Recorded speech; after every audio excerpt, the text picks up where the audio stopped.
What's up, y'all? I just got done watching Kabaneri of the Iron Fortress, and I probably don't have enough to say about it to, write an analytical video about it, but I wanted to do a vlog for my impressions just because it's a show that just finished airing, and it's, a hot topic, and I seem to have a pretty different opinion of this show from a lot of what I'm seeing online. So, Kabaneri of the Iron Fortress is one of those shows that when the season started, it had a really badass first episode, but it immediately left me with the feeling like it could totally go in any direction from there. It could be great, it could be total shit. Like, nothing about it said to me that the story was going to be interesting. It was all a lot of flash. It was a lot of, characters yelling and doing badass stuff and cool animation and cool music, but nothing about it was like, this is going to be a compelling story. It was like, this is going to be a cool, fun thing. And my biggest concern was that if the show lost steam, if it didn't have enough money to keep being that impressive looking through the whole show, because frankly, how could it possibly be? The first episode was so ridiculously good looking that it was like, there's no way the whole show is going to look like that. So if it wanes in that regard, or if it starts introducing really stupid plot elements, can it hold together? That was my biggest concern. And the show, pretty obviously from the start, looked like Attack on Titan again. It's all the same people who made Attack on Titan, so I don't think it's at all unreasonable to say that it was basically another Attack on Titan. But the funny thing is that as I was watching it, my impression sort of became that it was more like High School of the Dead, which is also from the same director. I don't necessarily think it's as good as High School of the Dead. I know that's a show that I also would probably have to talk about because there's a huge amount of contention and some people love that show and some people think it's complete garbage. But I think it's pretty great. I don't know if I like this one as much, but it's along the same lines of a show that, to me, has exactly one goal, and that's to be cool and fun. Just to be really cool and really fun. Just to have lots of stuff that you want to see for very visceral reasons, like in High School of the Dead, it's like the boob matrix scene is like the most famous scene in the show because where else could you get that, And for me, my biggest complaint when it comes to a lot of I think a lot of people don't like that show because of the ecchi element or the the fan service, and my biggest complaint when it comes to fan service is always why do I need this when there's porn out there, But when I see a bullet serpentine between a pair of bouncing breasts, I'm like, that's fucking awesome. That's something I could never get anywhere except for here, and it's great. It's hilarious and fun to watch and beautifully animated, and it's just really cool. And this show is more along that line, where it's I feel like they went into the ideas of it are just what would be really fucking cool to show right now. And I mean, I do think the first two episodes were by far the coolest ones. Inevitably, as I said, I knew it wasn't gonna stay that beautiful looking. The scene of Ikoma fucking attaching the shit to himself and preventing himself from becoming a Kabaneri was the best scene in the show. And Mumei's fucking fight scene in episode 2, my soul had a hard-on for that whole fucking fight scene. Not only because Mumei is perfect, I absolutely love her. She's beautiful to look at, has a cool personality, just beats people up, just whatever, just fucking beats people up all the time, for no reason, doesn't give a fuck about anything. She's just a really fun character, and watching her just lay waste to all these fucking, Kabane, in just doing all these crazy acrobatics and his gorgeous animation. It was fucking awesome. It's just a pure visceral experience of yeah, and that's how it was. And I think that for me, it very quickly became apparent that was all this show was going to try to be. And I was glad about that, because my biggest problem with a show like Attack on Titan is that show, it has that element. It has the element of let's just have cool shit happen for the sake of it. But it also is trying to tell a story, and that story sucks and is boring, and I don't give a fuck about it. And it takes itself seriously with its story elements, where, characters die and or feel these big emotions that I don't necessarily feel because I think it's corny and dumb, and I don't like I don't engage with all the stuff where when they get into like the long-winded political parts in like the early episodes when it's like there's these factions that are against it. I don't care. I don't care about the like plot of Attack on Titan. The cool part of Attack on Titan is when they're flying around fighting the Titans and it looks awesome, you know, or when Aaron's giving some big epic speech with epic music playing. But like his whole training thing in like episode 3 was like, I don't fucking care about this. This is not cool. It's just, it's like, you know, trying to be a story, but it's not a show with a compelling story. And I think it's a hard thing to combine both just like pure badass unadulterated fun and also compelling narrative, and I think that one or the other can be a good time. Now I'm not saying that Kabaneri is like even if it was just all like a movie that's perfect for just coolness is Sword of the Stranger, right? Like that movie, the plot is nobody cares. It's totally boring, but the fight scenes are so fucking awesome that the movie is still great. Now, it's not I wouldn't consider it like a 10 out of 10 movie because there's not enough going on. It's just badass fights, but it's still overall a good time, and it's something you come to for a certain reason. And Kabaneri is similar, where like from a pretty early point, it was apparent that the plot wasn't going anywhere, and that it was just going to be about watching cool stuff happen.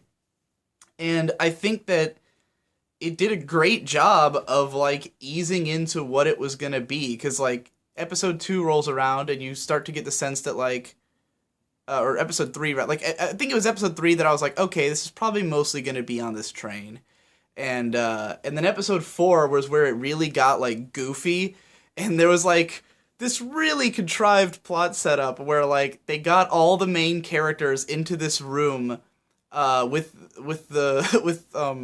Ikuma and Mume. They like got all the other main characters into the room with them, like because they were saying they were Kabane sympathizers, but then the one guy wasn't even a sympathizer. They throw him in and he's like, why me too? And I'm like, yeah, why him too? Oh, because he's a main character and he has to survive this situation. Like it's so blatant about it.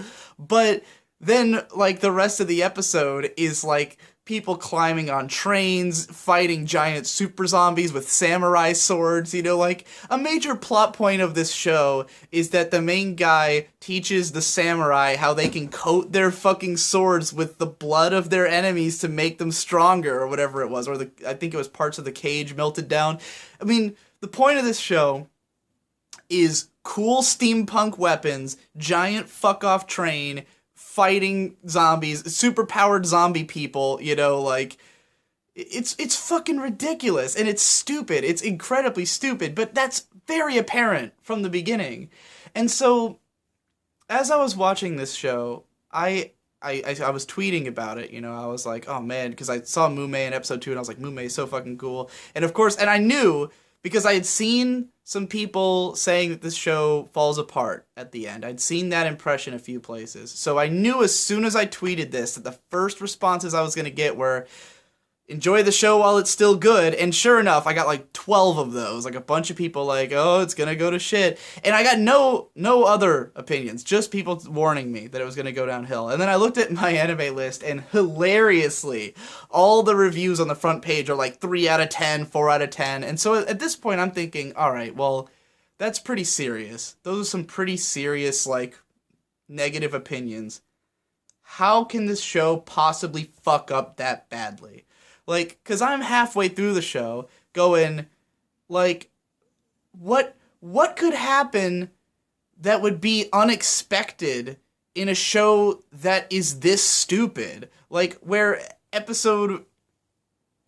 I mean, like, the basic premise of this show is that it's, like, in samurai times or something. Like, there's samurai people, but there's also giant trains that they use to cross the countryside that bowl through zombies, and they have to use super steam-powered guns to shoot the zombies because they have cages around their heart that makes them so you can't... Like, every element of the story is in service of how to make something just badass. Like, there's no logical reason for the Kabane to have cages around their heart other than because of that we have to design a really strong gun or a really strong sword. There's no reason that it would be close combat except that close combat will look cooler, you know? And like, it's everything in the story is in service of that. The idea of the Kabaneri, that you can be a human fused with the blood of a zombie, is exclusively so that you can have characters who are just limitlessly powerful. Like, why would that make you so powerful as Mube or Ikuba? No reason other than it would be cooler if they were fighting them doing crazy flips and jumping off of buildings and shit. So like, you know, the plot is fucking stupid. And as it adds more elements, like the fucking giant Kabaneri or Kabane monster things, the black clouds, like, that thing showed up and I laughed out loud because it was stupid, but it was like, is this really out of line with what I've seen so far? Like, everything else has been stupid. Why would it stop introducing, like, because it was awesome that it was a thing, right? A giant crazy monster that they have to fight with the train with a fucking cannon on it. Great idea. Why would they not do that? That is a great idea. So it was cool.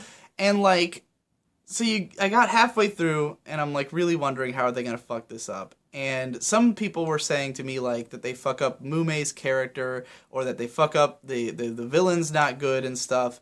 And, I mean, I will say, granted, that the villain who shows up in episode, like, at the end of episode 7, and he's the villain for the second half of the show, Biba, his motivations are weird. They are unclear. I think, because I really was trying to put this together, because, like, the thing is that he's on, like, a revenge mission, because his dad was the shogun, and his dad disowned him, and he wants revenge on his dad.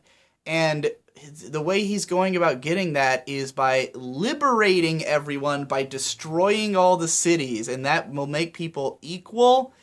And he never, like, clearly spells out why. Now, the reason I put together, going by what his philosophy is, that the strong will live and the weak will die, and that, you know, that it's unfair that his people were left out on the battlefield, what I gathered was that he hates that he thinks that the way we will make progress is by killing all the Kabane, which is also what Ikuma wants to do.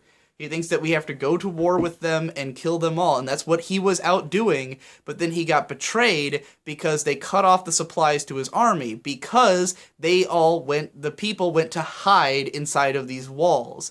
And so he hates that everyone's hiding, he wants them to get out of hiding and to go fight, and that anyone who's too weak to fight deserves to die. That's his philosophy. So his idea is that, like, the only way to really fight the Kabane is to stop being comfortable inside the walls. Stop protecting the weak and just make it so everyone has to either be strong and fight or die. And obviously it's, you know, twisted and backwards, but he is a crazy person villain. So, like, you know, now I do think they could have spelled all that out better, given him a speech where he, like, really makes that clear, or establish why the people following him think that'll work, because that's the most confusing part, is that he's got, like, this whole army willing to work with him of all the most skilled people, and it's like, why are they doing this? Why are they backing this guy? You know?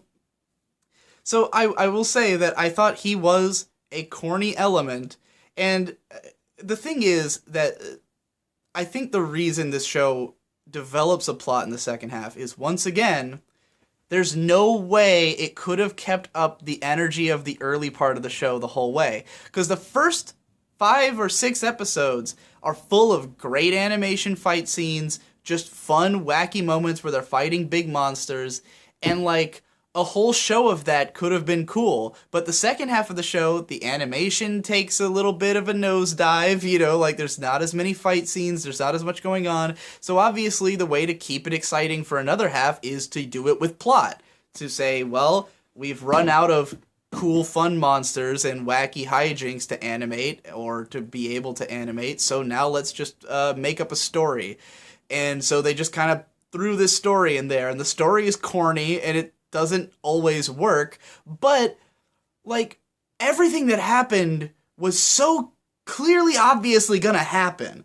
Like, they established in episode 4 that Mume was loyal to her brother, who was someone who, like, obviously had turned her into a Kabaneri, because she said herself she'd never been bitten by a Kabane before. So as soon as she said that, I was like, oh, they must have, like, genetically made her one, because she seems to work for a shady organization that she doesn't fully understand. And then, you know, when she fights the Black Cloud, she sees the girl in the middle and she recognizes her. And I was like, okay, it's probably another Kabaneri girl who she, you know, used to fight with. Like, you can put all that stuff together from a pretty early point. And so, like, when her brother shows up, they immediately are like, okay, well, he's obviously evil, you know, and, like, everything from there just was, like, exactly what I expected to happen happened. Like, well, you know, Mume's loyal to him, so she's gonna start working for him, then realize that because her morals have changed from being around Ikuma, then she doesn't want to work for him anymore, but then he's gonna force her to work for him in some capacity, and, you know, she's gonna have to fight with the main characters. And then they would constantly, like, show you exactly by what means everything was. It would be like, oh, there's this stuff called white blood that could save someone if they turned into a black cloud. And you're like, okay, well, obviously Mume's gonna get turned into a black cloud and they're gonna use the white blood to save her. And then, like, they, like, in the last episode, there's a part where, like, the Biba's about to go fight with, because they set it up so it's like, Ikuma has one white blood thing, one vial, and it's like he's gonna use it on her, but then he's poison himself and he's gonna transform and he can't save both of them. But then Biba's about to go out into battle and his assistant's like, make sure you take some white blood in case you transform. And I'm like, oh, well, there's the other white blood vial, so now we know that there's one for Ikuma. Like, in the end, there will be one that he can use. Like, if anything, my biggest problem is how predictable this all was. Like, how obvious the story went in exactly the direction it told you it was gonna go. It's like, it tells you she's got a brother who's a part of a weird thing. Well, he's gonna be the bad guy, you know. Oh, she's loyal to him, she's gonna betray the friends. Like, it's so obvious where it's going. So when people are like, oh, it totally went to shit in the second half, I'm like, what did you expect was gonna happen? Like, it all happened exactly according to what it said was gonna happen. And I didn't think it was, like, that much, like, I mean, it wasn't as good as the first half, because the first half was more just cool, badass stuff happening, but, like, it had its emotional moments. It had, you know, the best friend got killed, and spoiler alert, by the way, the best friend got, I should have said that at the beginning, the best friend gets shot, and it's like, okay, that's the turning point in the story. This thing was written like a fucking guide to screenplay, you know? It's like, there's the adventure part, and then it starts getting a little bit more light. Like, episode 7 is like, they go to town, and everyone's just having a good time, and they're gonna throw a festival, and I'm like, well, obviously this is their happiest moment before the real plot kicks in and they have to go through the mud. So, like, it's so blatant in its setup, and then it's like, you know, Ikuma gets stabbed and falls off the train. It's like, oh, now it's the darkest hour, you know, and then the big final battle, and he saves the day, and it's exactly what you expect. Like, I don't know what else it would be.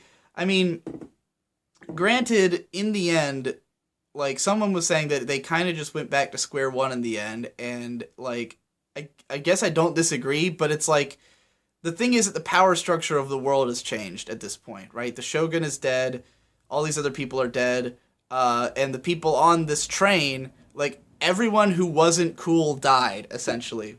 Like, someone was saying that they thought in episode 4 or 5, they were like, everyone just suddenly didn't hate the Kabaneri anymore. And I was like, that's because everyone who hated them died. Like, the whole episode was like, the people who hated the Kabaneri staged a coup, and or they took over, essentially. They didn't really coup, she just gave them control. They fucked up. The whole car with all the people in it who were, like, angry at the Kabaneri, they all died. And then the people who were in charge died, and then the good guys got control back, and, like, the good guys had just watched them save everyone and were like, oh, you guys are cool now, you know? So, like, I feel like in the end you can kind of imagine that probably the princess girl is probably gonna become the new, you know, ruler. Like, she's probably the last person of royal blood still fucking alive after all that. So she's probably going to be the new ruler of the land. Ikoma and Mume are probably going to fight on the front lines. They've got his new technology. Like, right from the beginning of the show, he just built a gun that can kill the Kabaneri that no one else had, except apparently Biba's team for whatever reason. But as dumb as that is, it was revealed in episode 2 when Mume had guns that could kill the Kabaneri, and I was like, oh, I guess somebody else already figured that out. Don't know why the whole world doesn't have that technology, but okay. Yeah, I mean, there's plenty of dumb shit in this show. I just think it was so obvious from the very start, like, what the dumb stuff was gonna be and what the cool stuff was gonna be. And I don't think the dumb stuff ever, like, offset the cool stuff to such an extent that it was, like, not watchable anymore. You know, like, I've seen shows where, like, if you took something like Zankyo no Terror, where, like, the plot contrivances and plot holes just got so overbearing that at some point you're like, what the fuck are you guys talking about anymore, you know? This show never felt that way. It was always easy to follow what was going on. Like, aside from Biba's motivations being really fucking bizarre, it otherwise was easy to understand what they were doing and why it was happening and, like, you know, what was going on in the plot. I thought every episode managed to be exciting. There was no one that was, like, just boring, which is like what I thought was gonna happen. I thought the show would just get boring, and it never did. So overall, I was like, cool. It's still fun to watch. I would give it a strong 6 to a light 7. It's a fun show. I could easily see watching at least the first few episodes again in the future, you know? The character designs were fucking beautiful from Haruhiko Mikimoto, who's an amazing designer. I'm just so happy knowing that it's 2016 and Haruhiko Mikimoto is still designing some of the fucking cutest girls on TV, and I'm like, this dude's been around since the fucking 80s and he still kicks ass. And the designs were so beautiful in this show, and the artwork was so beautiful, and the fight scenes were so well choreographed and animated and directed, and it was exciting and fun, and that's like all I could want out of this show. Like, you know, not every anime has to be a 10 out of 10 to be a good time. I think a lot of people maybe think that I think that because I can be critical about some shows, but like for me, it takes something really bothering me to break a show. It takes something being like, what were they thinking? And nothing in this show gave me that impression. Like, all the dumb stuff was just kind of there because what else were they gonna do in a fucking show about trains and zombies and steam guns? Like, what the fuck else was it gonna be? And, you know, unless they were going to try to write a actual masterpiece story, which they didn't really have to because they had an entertaining show that's worth watching for the entertainment value and for the beautiful visuals and likable characters. I mean, Ikoma didn't really leave much of an impression after, like, the initial episodes where he really had that, like, bitterness to him that made him entertaining.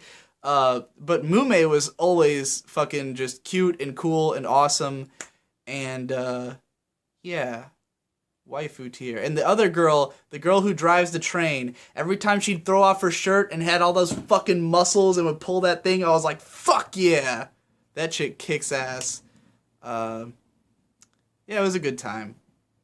I would recommend it if you want to just watch some fun, dumb zombie shit.